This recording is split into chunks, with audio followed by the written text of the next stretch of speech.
Alrighty, it looks like we have a good amount of people in here. So let's go ahead and get started. Hello, everyone, and welcome to SHIP's very first Health Hour. We are so glad that you're here for today's live discussion on menopause and metabolic health. We'll begin with a 30-minute discussion led by Dr. Jess Benjamin, and then we'll open it up for a live Q&A. You can submit your questions anonymously in the Q&A forum at any time, so feel free to share them throughout the session. Before we get started, a quick reminder that the information presented today is for educational purposes only and does not constitute medical advice. Nothing in this presentation is intended to diagnose, treat, cure, or prevent any disease. Please consult a qualified healthcare professional regarding any medical conditions or treatment. Over the past decade, Dr. Benjamin has cared for patients of all ages and backgrounds, with a special focus on women's health. She is board certified in family medicine and lifestyle medicine and is a certified menopause practitioner through the Menopause Society. She has supported many women through the different stages of menopause with thoughtful, personalized care, and we're very excited to have her with us today. Dr. Benjamin, I'll turn it over to you. Thank you so much, Soli, and thank you to everybody who is here today and joining us. I'm so happy to be here. I want to start by talking about what is menopause, what does the menopausal transition look like, and what is a typical time course. So menopause really represents the official end of our reproductive years. This is when our ovaries stop releasing eggs through ovulation and they stop producing hormones, estrogen and progesterone. Now, menopause itself is actually defined as one day. It is the day when you have gone 12 months without a menstrual period. So everything following that one day is technically considered post-menopause. And post-menopause really extends all the way from menopause up until the end of a woman's life. That typically lasts about 30 years. Menopause itself, the average age is around age 51, but most women will fall into somewhere of the range between 45 and 55, so a lot of variability there. Now, perimenopause is when we start to see some changes in our menstrual cycle and in our hormones themselves. And that can last anywhere from about 7 to 10 years leading up to menopause. So that can actually start really in late 30s or more typically early 40s when women start to notice some of those changes. Now, early menopause is considered when it hits between the ages of 40 and 45. And then premature menopause occurs when women hit menopause under the age of 40. Now, that can be due to something called premature ovarian insufficiency, or when women have their ovaries surgically removed for risk reduction if they carry a BRCA mutation that puts them at significant risks. Now, women spend around 40% of their lives in the postmenopausal period. And this is a big change over the past 100 years or so, compared to about 1900, when only about 5% of women lived beyond the age of 50. So, women are living longer now, clearly, beyond their reproductive years, but they're also living longer compared to men. The difference, though, is that women are spending more of their years dealing with chronic illness and disability. So they tend to have a bit of a shorter health span, even though their lifespan is longer on average compared to men. So this diagram shows a little bit of what typical patterns of hormonal changes in the menopausal transition look like. So in our reproductive years, we have a very predictable, pretty much waveform of our estrogen and progesterone and those balances. So within a menstrual cycle, it is very predictable what those hormones are looking like. Once we start to hit perimenopause, everything kind of goes a little bit chaotic. We get wild hormonal fluctuations, so estrogen levels will dip low. Sometimes they will go even higher than we are typically used to seeing. And it is really those changes and fluctuations and chaotic nature of hormones during that period that tends to cause many of the symptoms that women will experience during this time. A lot of times, we'll think about perimenopause and the menopause transition as sort of puberty in reverse. So in puberty, we're sort of getting an onboarding of some of these estrogens, and things aren't very regular and after until a few years. And it's the same thing, but in reverse here. So we have this fluctuation before we get a stabilization. Right around that final menstrual period is when we start to see those lowest levels of estrogen and progesterone, and those will stay low for the remainder of the woman's life. Now, testosterone also tends to decline, but this tends to be more of a linear pattern and more age related than really related to menopausal status. So we do tend to see that gradual decline in testosterone, but we don't get as much of those wild fluctuations or significant dips around menopause. Right around menopause and after that, it's that decrease in estrogen and then the difference in the androgen or testosterone and estrogen balance that drives a lot of the metabolic changes that we're going to be talking about today. So, menopause, comes with many metabolic changes again and physiological changes, and these can increase a woman's risks for chronic diseases as she ages. So, a lot of times we can think about menopause as being this window of vulnerability where we're seeing a lot of changes in our bodies that we need to be paying attention to. So, these changes do have long-term implications for cardiovascular disease, type 2 diabetes, osteoporosis, and that can also lead to some frailty and again, that reduced health span as we age. Now, cardiovascular disease remains the leading cause of death for women. But the good news is that the risk factors of cardiovascular disease are largely preventable. So, this is why it's so important to start to pay attention to it, especially around midlife. This really presents that kind of critical window for that cardiometabolic risk assessment and some of that intervention. So, menopause clearly comes with many symptoms, as many of you probably know and maybe are experiencing already. And so, estrogen really affects nearly every tissue in the body. So, when we have some of those fluctuations and then that decline, we tend to feel that through many symptoms, but then we also have some physiological changes that we don't necessarily perceive or feel or notice as symptoms. So we have estrogen receptors in our brain. This can affect things like our appetite, our energy regulation, our mood impacts. So we will often see things like increased anxiety, depression types of symptoms, increased irritability. It can affect sleep. So we get a lot of sleep disruptions and fragmented sleep. Women will describe a lot of brain fog where they may not be thinking as clearly. They may forget words, forget, what they were thinking or trying to say. And then classically, women will experience hot flashes and night sweats. This is probably the most well-known and thought of symptom when people think about menopause. They think about hot flashes and night sweats. These lumped together are called vasomotor symptoms. Now, we have estrogen receptors in our muscle as well, which can lead to, as we're going to talk about, some decline in our muscle mass and strength. But this also helps us to regulate our glucose metabolism and some mitochondrial function. So there's some changes there too. Um, we have estrogen receptors in our heart vessels. And so this really in particular leads to some of that cardiovascular risk that we're going to be talking about. Because of the decline of estrogen in our liver, this affects some of our lipid and cholesterol metabolism. We have estrogen receptors in our fat tissue, which changes some of our body composition, which we're going to talk about as well. And then certainly receptors in our bone. So declines in estrogen certainly impact our bone density, but can also cause things like joint pains, which is really coined as the musculoskeletal syndrome of menopause. Now, there are many other symptoms that can often occur in perimenopause and in menopause that aren't really necessarily related to metabolic changes. We're just going to touch on them just really briefly. Many women will notice changes to their skin and to their hair. Noticing some hair loss, some, skin dryness.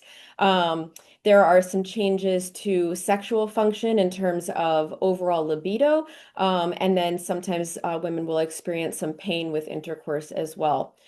We have a lot of estrogen receptors in our genital tissues and our urinary tissues. And so this often manifests as vaginal dryness, sometimes discomfort and itching. Again, some of that pain with intercourse women will experience, and then some urinary symptoms as well. We'll get urgency, frequency, and then increased risks of urinary tract infections as well. So one of the most common concerns I hear from women when they come in, in midlife and this menopausal transition is weight gain. So we're going to talk about weight gain and some body composition changes. Research actually shows that weight gain in midlife is largely related to aging rather than the menopause itself. So women on average will gain around 5 to 7 pounds during the menopausal transition, but of course this varies from woman to woman.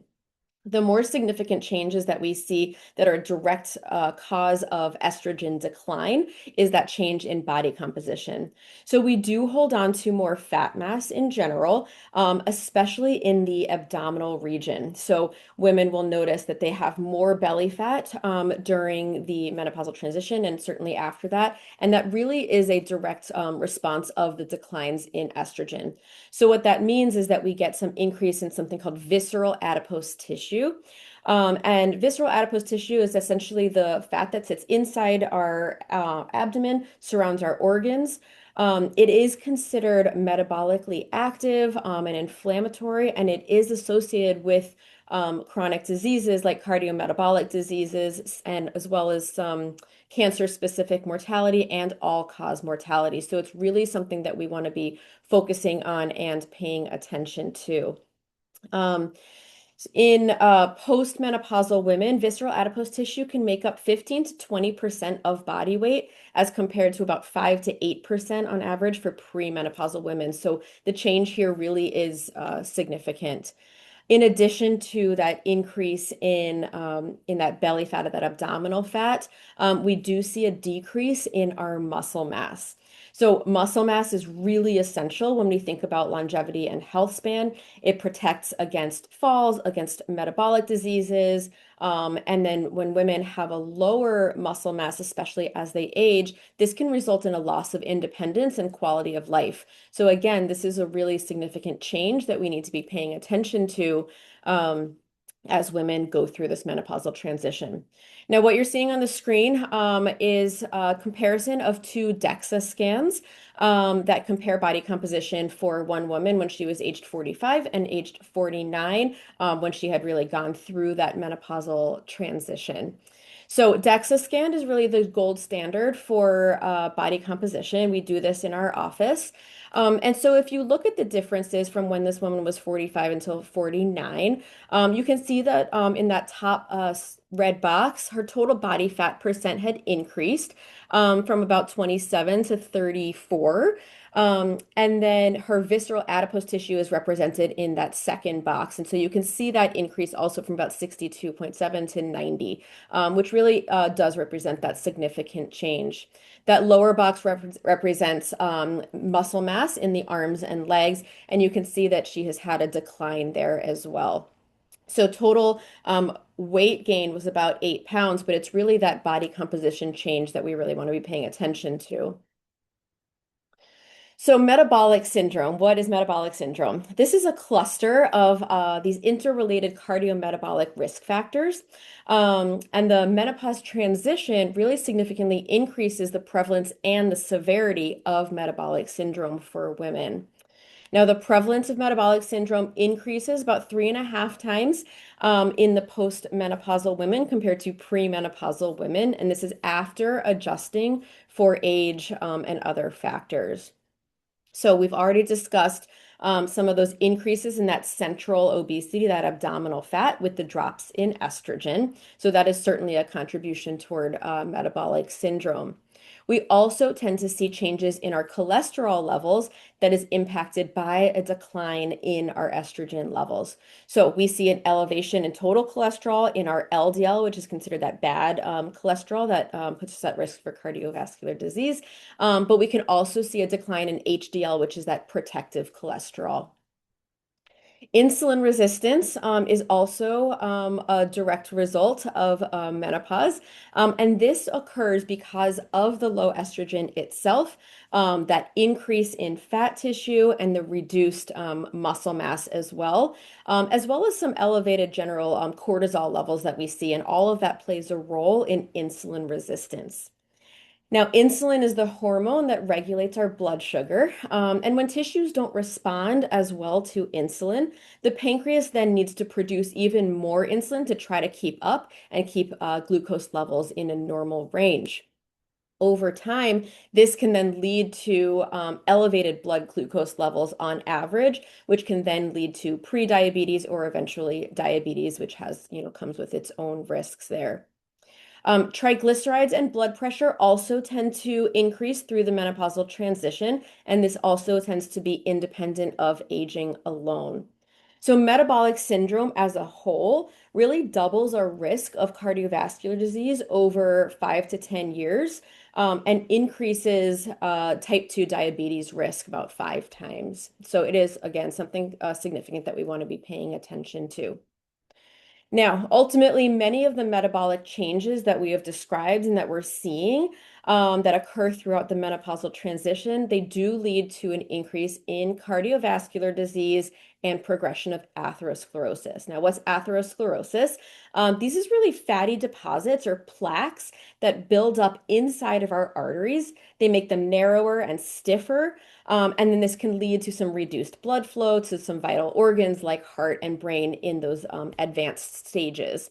So this is really what we're talking about when we talk about cardiovascular disease. We're really talking about some of this progression of atherosclerosis and plaque formation in the vessels. So we talked already some about increases in weight gain and obesity, and the things that kind of contribute to that when we are in the menopausal transition. Obesity itself is a risk factor for atherosclerosis. Um, so what things are at play for obesity? Certainly genetics play a significant role there. We also tend to see some changes in our gut microbiome during the menopausal transition, and that can play a role. Again, we have those changes in insulin sensitivity. We also tend to see disrupted sleep, as we talked about a little bit, as well as some night sweats, which also are risk factors and can contribute to obesity and weight gain itself. Women in midlife tend to be more physically inactive on average. We do tend to see some of these mood instability, which can, drive obesity and weight gain as well. And then we have some of that muscle loss as well, which can increase some of that fat mass in general.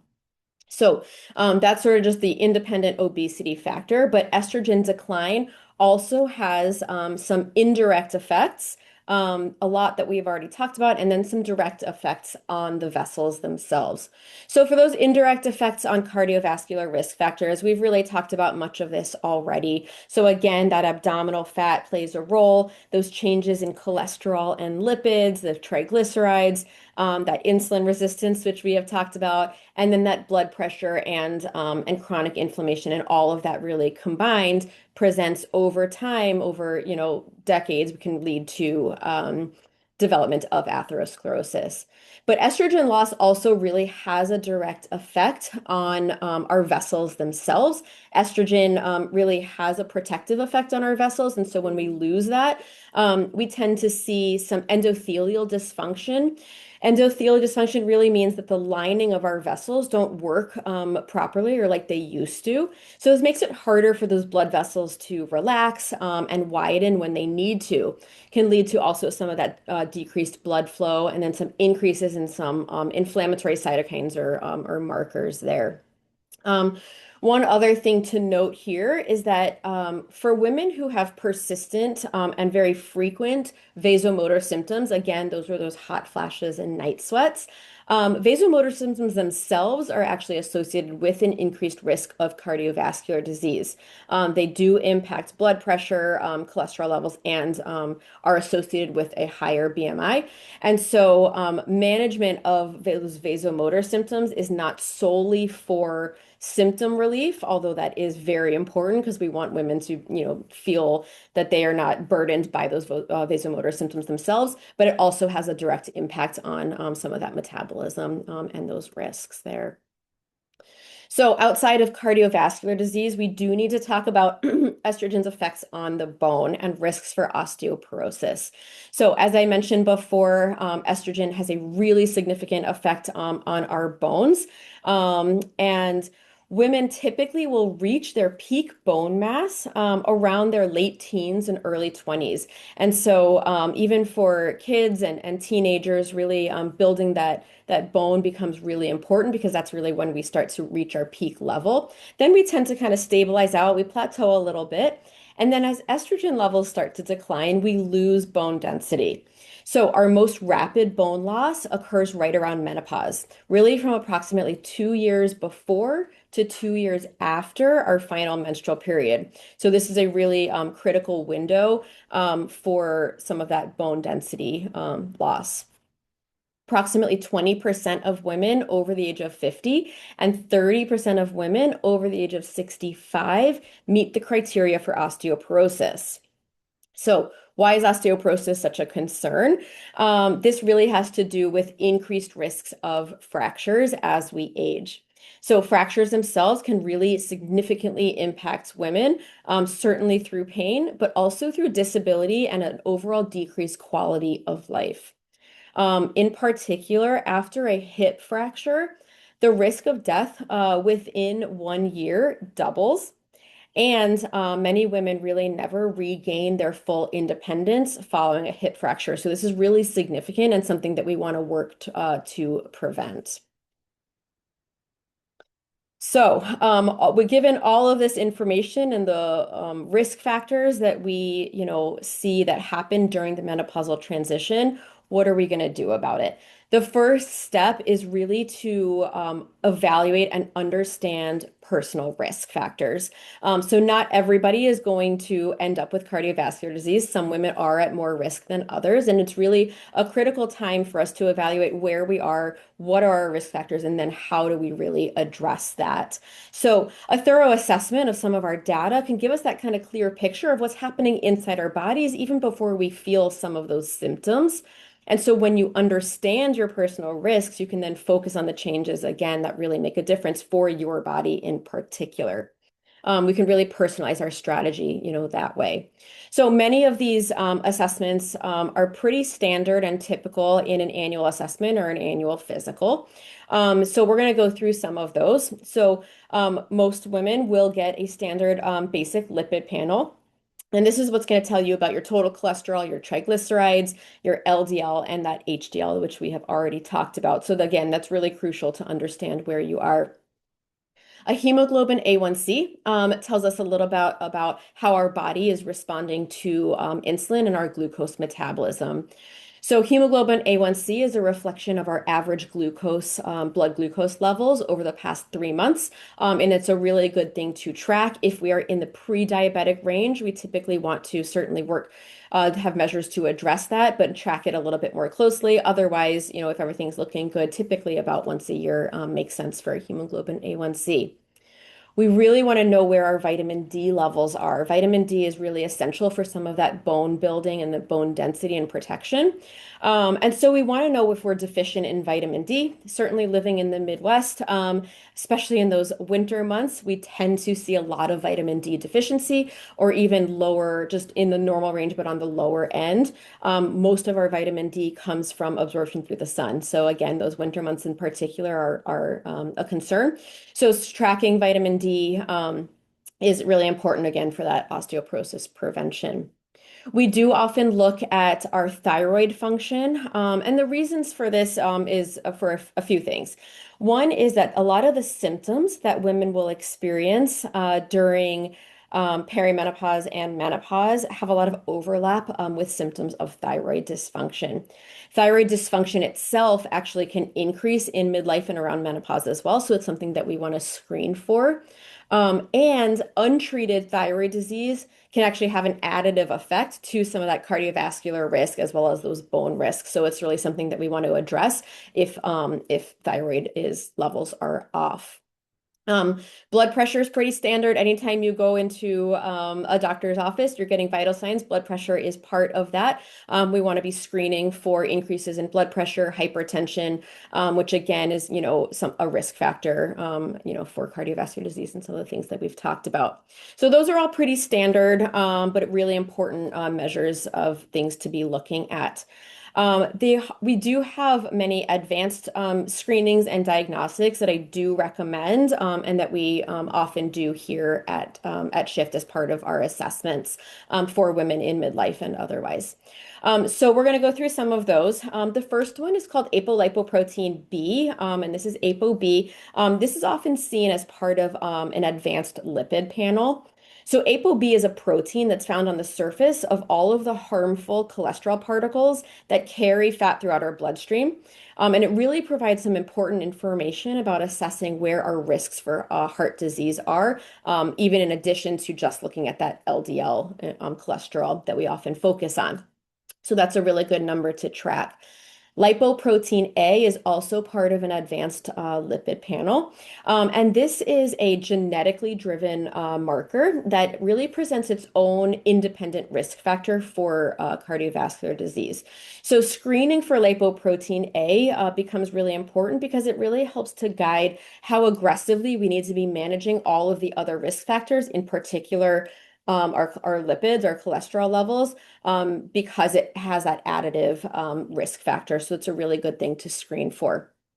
We've talked about body composition assessment. So that visceral adipose tissue, we want to know where we are, certainly baseline. Is that something that, is a concern for us, kind of tracking that over time, especially as we are going through that transition. And then that muscle mass really is important because we do tend to see that decline. And then we want to be sure that we're working to either maintain and or build some of that muscle mass as we go through that menopausal transition as well. Now, bone density screening is also done through something called a DEXA scan. And interestingly, in the United States, all of the guidelines really recommend that we start bone density screening at the age of 65.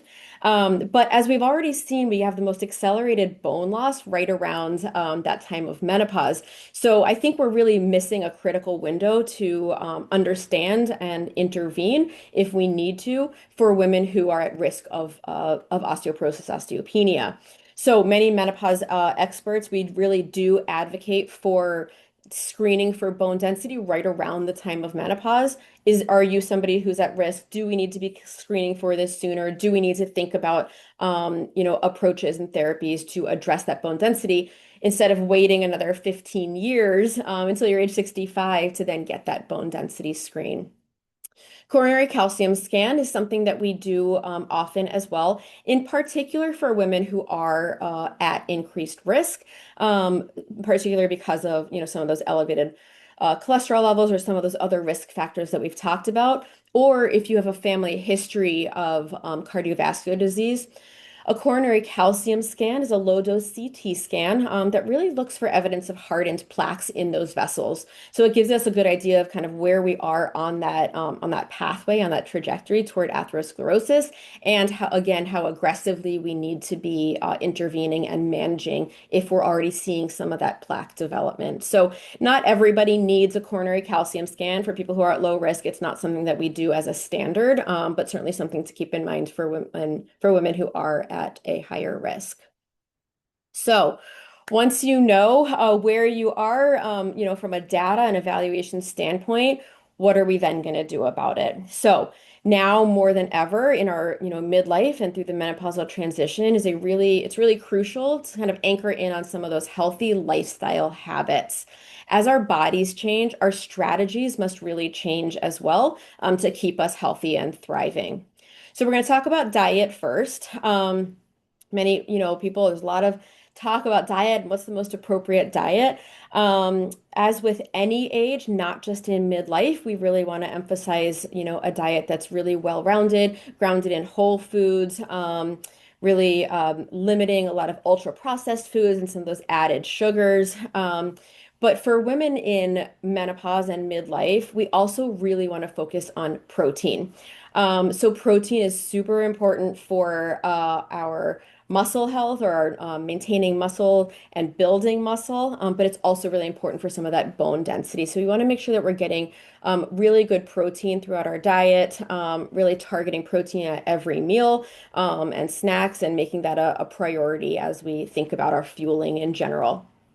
Fiber is also really essential for regulating our digestion and a lot of our metabolism, some of that cholesterol management and glucose management as well. So we really want to make sure we're getting enough fiber in our diet as well.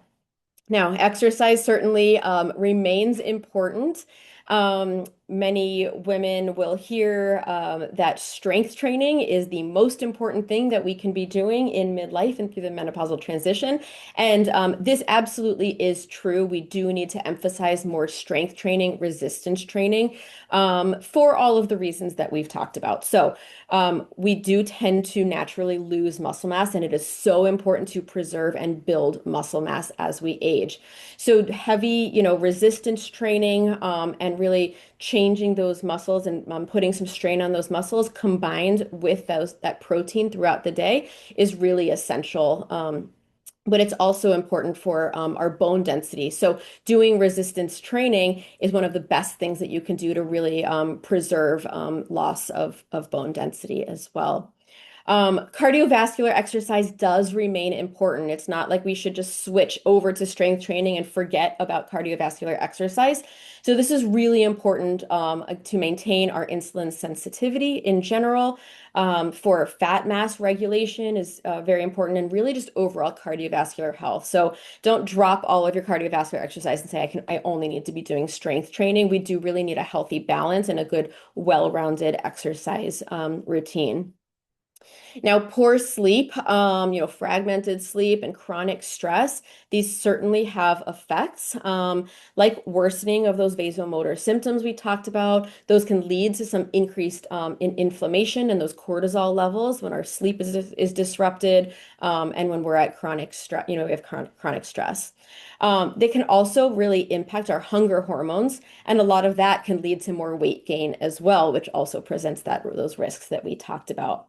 So we really want to prioritize really adequate and quality sleep, especially during this time. We really want to shoot for about 7 to 8 hours on average, or really most nights, as a goal for our overall sleep. And then for stress management, lots of strategies that we can really implement to manage stress. Women in midlife are sometimes and very often at their peak stress levels, due to careers, they're changing bodies, family life, raising kids, other responsibilities, oftentimes caring for older parents and aging parents as well. And so stress really does become really paramount during this time. So it becomes even more important to really have strategies to manage that stress. Certainly, exercise plays a role here. Taking care of your body, eating well, is very important. We can really tap into, deep breathing exercises, mindfulness strategies, practices, meditation, yoga. Those are really good things to start to implement. Getting outside and getting fresh air every day really does a number on stress management as well. So really important. And oftentimes, even seeking out therapy if it's really becoming unmanageable, can be really powerful during this time for stress management in general. Now, as part of your strategy to manage stress, social connection and support really become powerful.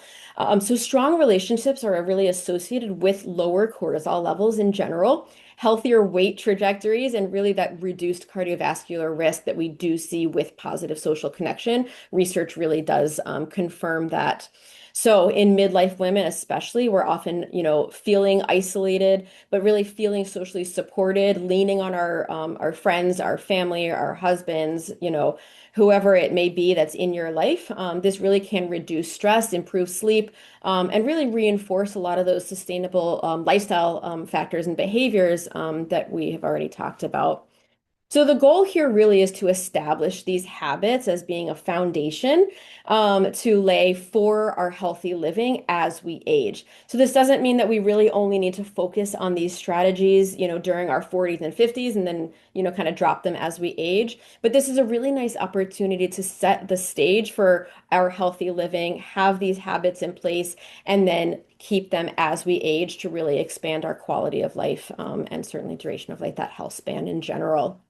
Um, Really, with all of this, consistency matters above all else. So, over volume and over intensity there. So, we really just want to stay as consistent as possible with a lot of these strategies rather than sort of, fad diets or kind of fluctuating. And I'm going to pay attention to this for these 2 months and then drop it. It's really what we see in the data is that consistency over years, over decades really does make a difference there.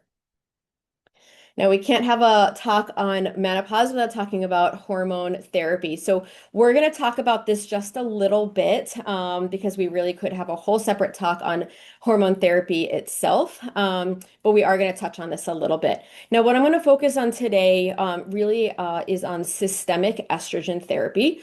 Now, it is important to note that someone's hormone therapy regimen can include many other things and often does. And this can look like often progesterone, which is very important for women who are on estrogen therapy who have a uterus because it helps to protect that uterus. And progesterone can have some other effects as well. Local vaginal estrogen also is very often a part of a hormone therapy regimen. We're not really going to touch on that too much today because we're talking again more about those metabolic symptoms and risk factors overall. So that tends to be more on the systemic estrogen side. And then oftentimes a hormone therapy regimen can include testosterone as well. So again, we're going to focus more on that systemic estrogen, which often, can look like an oral tablet or sometimes transdermal. This is your patches or your gels. That's really where we get that systemic estrogen that flows through our bloodstream and really targets all of the tissues in our body. So, estrogen hormone therapy has only two FDA approved indications, and these are for your vasomotor symptoms and for preventing bone loss. So, estrogen is the most effective treatment for vasomotor symptoms. Again, those are those hot flashes and night sweats, and which we already talked about do have are associated with those increased risks of cardiovascular disease, can lead to some of that fragmented sleep we talked about and all of those other downstream effects. So again, estrogen can be really helpful in managing a lot of those vasomotor symptoms themselves and the risk factors that are associated with them. And then, as we've talked about, estrogen has a really profound effect on our bones. So, really robust data on estrogen's protective effects there. And so, one of the FDA approved indications is for prevention of bone loss. So, again, this may be where, getting a DEXA scan, assessing where your bone density is right around menopause, may clue us into, hey, maybe we have some osteopenia. We're seeing some of that decline in bone density in general, maybe that might be an indication for us to want to think about starting estrogen therapy to prevent that, long term. So that would be one of the FDA approved indications. Now, for many women, we have a lot of data, a lot of research that shows us that we have a lot of other benefits for estrogen therapy. Again, these are not FDA approved indications, but we do know that estrogen and hormone therapy really has a lot of positive impacts on both symptoms and some of those other risk factors that we've talked about. So I'm not going to go through all of those in detail. You can certainly look at those, but we do have positive and beneficial effects of estrogen outside of just those vasomotor symptoms and the prevention of bone loss. Now, there are some women for whom estrogen therapy is contraindicated when those risks of hormone therapy really are considered too high or higher than the supposed benefits. So these women who it's really technically contraindicated is for women who have a personal history of hormone receptor positive breast cancer. This does not mean somebody who has a family history of breast cancer. That is not considered a contraindication. Something certainly we want to think about and talk about as a potential risk factor, but it's not a contraindication to starting hormone therapy. Some other contraindications are people with active coronary heart disease, history of stroke, or anyone with active liver disease. Outside of that, for most women, estrogen and hormone therapy can be a really excellent therapeutic option to address against many of the symptoms that women experience during perimenopause and menopause, as well as those underlying metabolic and chronic disease risks. So it's really important to have that shared decision making with your provider, to go through your individualized risk assessment, kind of talk through your symptoms, your concerns, your goals. And then ultimately, if you decide, yes, menopausal hormone therapy seems like the right call for me, to then find the right regimen for you, because that's going to be different from one woman to the next. Now, many of you may have heard about the Women's Health Initiative, which really was our largest randomized placebo-controlled study on women and hormone therapy. This was launched in the late 1990s. It was stopped in the early 2000s. We have learned much of the information that we use and that we know about hormone therapy based off of this very large study called the Women's Health Initiative. And one of the main things that kind of came away from that study is something called the timing hypothesis. And so essentially, they looked at the Women's Health Initiative, and then they had 20 years of analysis that followed it. And then what we really understand from that is that the timing of initiation of starting that hormone therapy really matters when we're looking at risks and benefits. So what we know is that for most women, the benefits of hormone therapy really outweigh those risks when women are starting hormone therapy within 10 years from their final menstrual period. So if you have menopause at age, 50, really up until the age of 60, you'll often hear, within 10 years or under the age of 60. It really tends to be more related to that 10-year gap, where those benefits really are at play, from a cardiovascular disease risk standpoint. Certainly the benefits of symptom management are at any age, but after, it's been more than 10 years since your final menstrual period, those risks really do start to increase even more when it comes to menopausal hormone therapy. And so that becomes more of a discussion, with your provider. So there was a 2025 Cochrane review, and this is really a gold standard summary of all of the medical research and data that we have. And what that showed was that for women who started hormone therapy between the ages of 50 and 59, all-cause mortality was reduced by about 31%. And then coronary heart disease risk was reduced by roughly half, and this was relative to the placebo group. However, it's really important to note that menopausal hormone therapy still is not currently recommended solely to prevent heart disease, that's not an indication by any guidelines as a sole reason to start hormone therapy. And the reason for that is because a lot of the data that we have is on some of that. It's called post hoc analysis from that Women's Health Initiative or from some observational studies. And so we need more prospective randomized controlled studies to really confirm that. So essentially, we really just need more research to have a definitive answer and to make a universal recommendation that menopausal hormone therapy, should be or can be started for the sole purpose of preventing cardiovascular disease.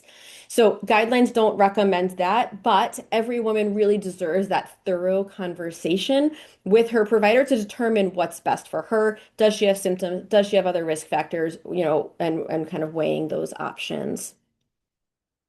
So we talked in the beginning about how menopause really presents this window of vulnerability and all of these changes. But it's really important to note that menopause does not mean the beginning of a decline or our final chapter, or that we're all doomed from menopause on. But really, it can be seen as a powerful wake-up call, and a window of opportunity to really prioritize ourselves, build those habits that we talked about that really protect and build our health, and really set the stage for how we'll live and thrive for the next 30 to 40 years. So it's important for women to really feel empowered and to take control of their health, and really use the knowledge and the tools that we have to shape, how we're going to live and really work toward expanding that health span and that quality of life in general, without disease and disability. Early intervention absolutely changes long-term outcomes. And when we understand the physiological changes that occur during midlife and with our declining hormones, this really enables us to kind of prioritize and take that proactive approach toward our health. And we can really live our healthiest and strongest selves as we age. That is all I have for you. Thank you so much, Dr. Benjamin, for that informative presentation. We'll now move into the Q&A portion of our health hour. If you have a question, you can submit it anonymously using the Q&A feature at any time. We've already received some great questions, so let's start with our first one. How should you measure your hormone levels when you're in perimenopause? Yeah, this is a really good question. So, when we think about that trajectory from perimenopause to menopause, this really does tend to be a clinical diagnosis. What that means is that we don't often rely on lab results to determine your menopausal status. So, we know that in perimenopause, we have those fluctuating hormone levels. This leads to changes in periods. And really, that menopause is defined as when we are 12 months without that period. So that really is a clinical diagnosis combined with some of those symptoms that we evaluate. So lab results really aren't all that helpful at all during perimenopause. If you remember back to that slide where we showed you sort of those fluctuations of hormones during perimenopause, if we were to check labs during that time, it really is just a moment in time. So we can be checking lab results for a woman in perimenopause, and our estrogen levels are showing really low, our FSH levels are really high, and that can be consistent with findings that we see in a postmenopausal woman. And then we can check those levels 2 weeks later, and it looks like she has just ovulated. So checking hormone levels, one time, a few times even, is not all that helpful, and we do tend to go more on a clinical diagnosis or kind of seeing where somebody is on that transition, on that pathway. The caveat to that really is for women who don't get menstrual periods. So it really becomes a lot harder to know when she's in perimenopause, has she hit menopause, where is she on that status? So this is for women who may have a progestin releasing IUD like a Mirena, and she doesn't get periods. For women who have had a hysterectomy or have had a uterine ablation where they do not get periods as well. If she is having symptoms, she's sort of approaching what would be a typical kind of menopausal age. Sometimes in those cases, we will check a hormone, level and see, does she look like she's, menopausal at this stage? Maybe we'll check it a few times to kind of confirm that. Great, thank you. We've had several questions about sleep. What are some ways to manage sleep disturbances and improve sleep during perimenopause and menopause? Yeah, so sleep is one of the most common concerns as well that I do see, women really concerned about and bringing, to their visits here. So sleep can really be fragmented during perimenopause and menopause, really due to our changing hormone levels, but also due to some of those night sweats.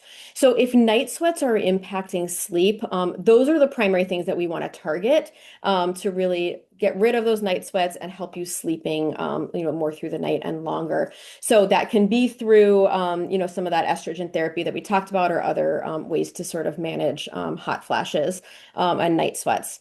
But sleep itself can be disrupted even for women who don't have night sweats. And for that, there's several approaches. So we really want to get dialed in and work to prioritize our sleep and our sleep hygiene and overall sleep consistency. So consistency of timing of when you go to bed and when you wake up become really important, even on the weekends. So, a lot of women will try to catch up on sleep and try to sleep in on the weekends or go to bed really late. But what research shows us is that the more we can maintain consistency throughout the week in terms of going to when we go to bed and when we get up, that really helps with our circadian rhythm and our sleep quality overall. Um, we can also really focus on our sleep hygiene and our wind down routines, turning off those screens an hour before bed, limiting our fluid intake, not eating too close to bedtime, keeping our environment kind of dark and cool, and really setting up our brains and our bodies for sleep onset. That can be really helpful as well. Oftentimes, women will take magnesium glycinate, which helps often with sleep as well. And then progesterone, which we alluded to just a little bit before, also tends to have a really positive impact on sleep and on our calming hormones. It affects our GABA receptors in our brain, and can really help with sleep as well. So lots of strategies there to manage something that can be very difficult and impactful for women. Great. We do have some more questions. So, what are your thoughts on topical hormones for incontinence and other vaginal changes? Yeah, that's an excellent question. So by topical hormones, mostly referring to vaginal estrogen, or even something called vaginal DHEA. I'm not going to go into that too much, but vaginal estrogen is something that can be used in addition to or by itself, in addition to systemic estrogen therapy. So we talked about how systemic estrogen really targets almost all of the tissues in our bodies, but it is not so great at targeting our genital tissues and our urinary tissues. So that's where vaginal estrogen really comes into play. And it is wonderful and fantastic and so valuable and really, really low risk, because vaginal estrogen is really only absorbed by those local tissues and does not travel systemically at all. So this can be really important for some of those symptoms that we talked about in the beginning, like vaginal dryness, pain with intercourse, some of those urinary symptoms as well. And so really utilizing some of that vaginal estrogen, this can be in the form of a cream, an insert or a tablet, or even a vaginal ring, can be a really nice addition to a hormone therapy regimen. Thank you. We have another great question here. Is uterine prolapse common in menopause? That's a really great question too. It is not very common, but it can increase during the midlife and menopause. So what that has to do with often is changes in our pelvic floor. We do see a lot of changes in our pelvic floor tissues. Our pelvic floor is really all of the musculature that supports our internal organs. If you think about a pelvis, is really a series of bones, and there's a nice big, opening in those that bone structure. So everything that really supports our internal structures is what's constituted as our pelvic floor, which is all of the musculature there. When we have some pelvic floor dysfunction or some weakening, that can cause things like uterine prolapse. And that may occur more in midlife as well. Oftentimes, some weight gain can contribute to some of those findings as well.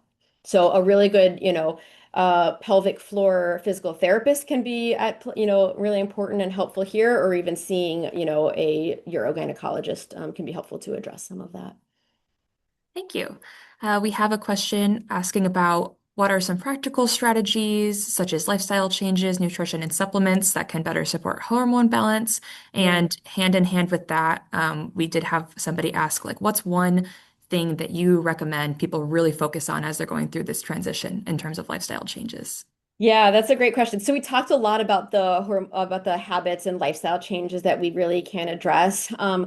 I don't think I can pick one because they really are all so important and they work together. I think really working on, diet and exercise combined are incredibly important. Sleep is important. I wouldn't really want to weigh one over the other. So we've talked a lot about those strategies.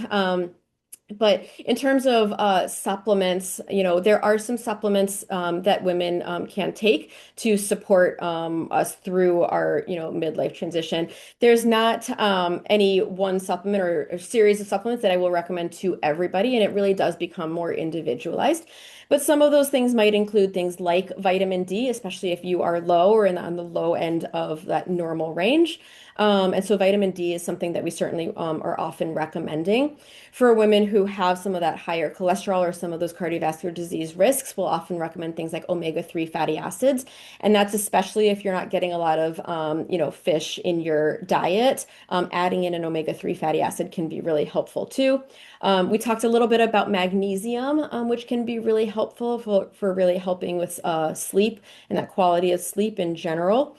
And then creatine is something that I'm recommending very often. Creatine is one of our most well-studied supplements and can be really helpful for really muscle preservation and muscle building combined with that resistance training and adequate protein in our diet.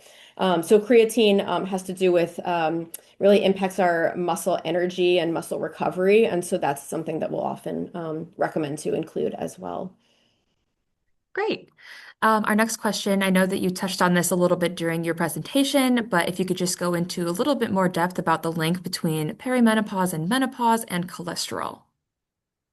Yeah, so we do know, as I said, that estrogen has an impact on our liver, also has an impact on our gut microbiome. So it's really kind of through those two mechanisms that we tend to see an increase and change in our lipid profile and our cholesterol profile. So our liver really can start to produce more cholesterol because of that decline in estrogen. And our changed gut microbiome can really lead to some increases in cholesterol absorption from our gut, from our diet. And so really looking at both of those reasons is what can explain a lot of those changes in that lipid profile. Genetics plays a role certainly as well. So that's not the only thing, right? When we're thinking about elevated cholesterol, but for menopause in particular, those are kind of those factors. Great. We had somebody ask about use of GLP-1s during menopause and kind of your general thoughts about that and maybe any benefits or risks associated. Yeah, really great question. So, GLP-1s, as you know, are widely popular, especially over the past few years, in managing weight and obesity. They can be a really powerful tool, for women, certainly who are in those higher BMI categories, and who are certainly seeing a lot of those changes, especially in that visceral adipose tissue gain, when we know that they're at increased risk too. So, we use GLP-1 medications, quite often. Interestingly, there's research studies that show that when GLP-1 medications are combined with systemic menopausal hormone therapy, they actually have an additive effect. And so women who are on estrogen and the GLP-1 together combined tend to see more weight loss than women who are only on the GLP-1 alone. So it is something that we use very often. We like to think of GLP-1s not as a miracle drug, but really as a tool in our toolbox to be combined with those healthy lifestyle habits, alongside the diet, alongside the exercise as well. So it's not just you know, just have this and then we're done and it's going to fix all our problems. We really do need to combine that with those healthy lifestyle habits. Great. Before we wrap up, we do have time for one final question. How can I find the right doctor to guide me through perimenopause and menopause? Should it be my PCP, a gynecologist, or a specialist? And what credentials or qualities should I be looking for? Yeah, so this is really tough. You may have heard, menopause specialists, if you follow people on social media, talking about really the lack of overall general lack of education and training in menopause, really across our country, across the world. Much of that really has to do with the changes from the Women's Health Initiative back in the 2000s, when hormone therapy was stopped due to some concerns about risks.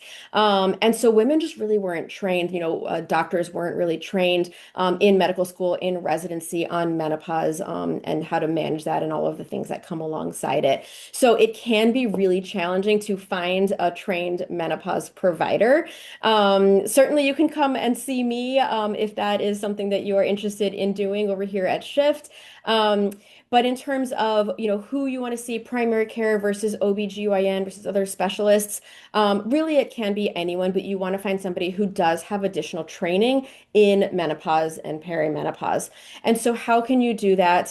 One way to do that is to look at the Menopause Society has a directory of women who are doctors who are providers who are Menopause Society certified. And so you can go to menopause.org and search, your city and state or, where you're located and try to find somebody that way. Another option is to find providers who have done additional training in hormone therapy management. And so, for example, I did a course through the Heather Hirsch Academy. Heather Hirsch is a really well-known menopause expert who has been doing this for, 12 plus years. And she has a really wonderful course for menopausal hormone therapy management. And she has her own directory of providers who have taken that course as well. That's at heatherhirschdirectory.com. So those would be a couple of ways to try to find somebody. And then the other thing is really just to ask questions, right? Ask your OBGYN, ask your primary care, what is your familiarity? What's your comfort level? How much experience do you have with treating and understanding the menopause and transition? Great. Well, thank you, Dr. Benjamin, for sharing your expertise with us today. And thank you to everybody who joined the session. If you'd like to revisit anything from today's discussion, keep an eye out for an email as we will be sending out the recording. Thank you all for being here, and we hope you join us for Shift's next Health Hour. Thank you so much.